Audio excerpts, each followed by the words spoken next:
Solar Stratos is an aircraft being developed for no other reason than to demonstrate the boundaries of what's possible in terms of clean aviation. And it's being flown by a self-confessed eco-adventurer called Raphael Domjan, who wants to make the point that aircraft don't have to be damaging to the environment.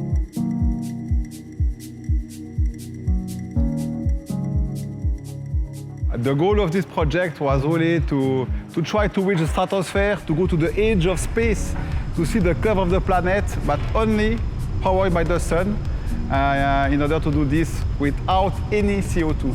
The goal was really to go above of what we can do with fossil fuel. You know, when you climb with a normal aircraft, you need fuel, but you need oxygen. So when you climb, you have less oxygen. With an electric and solar aircraft, we don't need oxygen, and more you climb, more you get energy from the sun. So far, Solar Stratos has made around 70 flights, logging almost 100 hours. But the team based in Payerne in Switzerland has some way to go to reaching its objective of flying to the stratosphere, which is pretty much the edge of space. Depending on the season, this could mean flying as high as 16,000 meters, or more than 50,000 feet, in an aircraft powered entirely by the sun's rays. So Solar Stratos, it's a solar aircraft. First of all, it's an electric engine with a propeller. We have two engines, but only one propeller.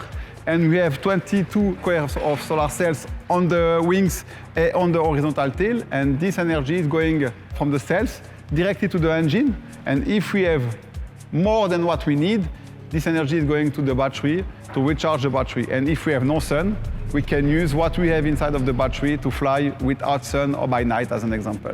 So the goal now with Solar Stratos is first to go to above 10,000 meters, so to be the first to go above 10,000 and to be the highest electric and solar aircraft ever. This is the goal. We will try to do this year if it's possible. And then after that flight, the goal is the stratosphere, to fly to the stratosphere. It's a big challenge. We don't know if we will be able to do it, and that's why this project is an adventure.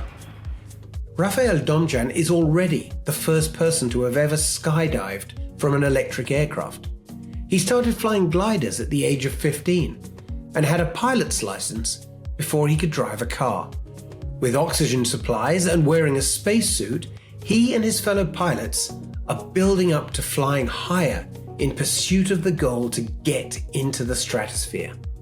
Unlike the earlier Solar Impulse aircraft, which made extended, record-breaking flights around the world, Solar Stratos' objective is to fly high rather than long. As a pilot, aircraft is much more like a glider because we have 25 meters wide, it's really light, so you really have to fly with your feet. And now the biggest experience with this aircraft is you fly with no noise, with no thermic engine.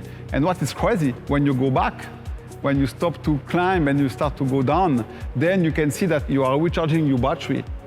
So this is really something, it's completely crazy because most of the aircraft, even when you go down, you are still using some energy and you can see that your level of fuel is decreasing. With this aircraft, when you go back, when you want to land, you can see that your battery is coming up.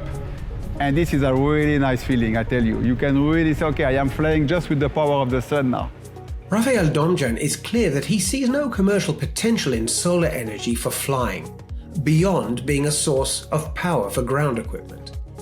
He feels that the long-term future for green aviation hinges on advances in electric propulsion, and especially that which will tap hydrogen as a fuel source. To prepare to fly the Solar Stratos aircraft, the team has made a simulator to get the flight deck ready and also the pilots, and it's now using this to conduct test flights to be ready for the attempt to reach the stratosphere. No, there is no business model behind Solar Stratos. My goal, I am an explorer, and what I try to do is to send a message to the world that we can change. We have everything to change. So my goal is not to make business. I am just an explorer, and what I hope that the people, the partners that are involved in this project, maybe after this project they will do something with what they learn with us. But my goal, I am an explorer, and what I am doing is not for business. It's just to spread the message to the world.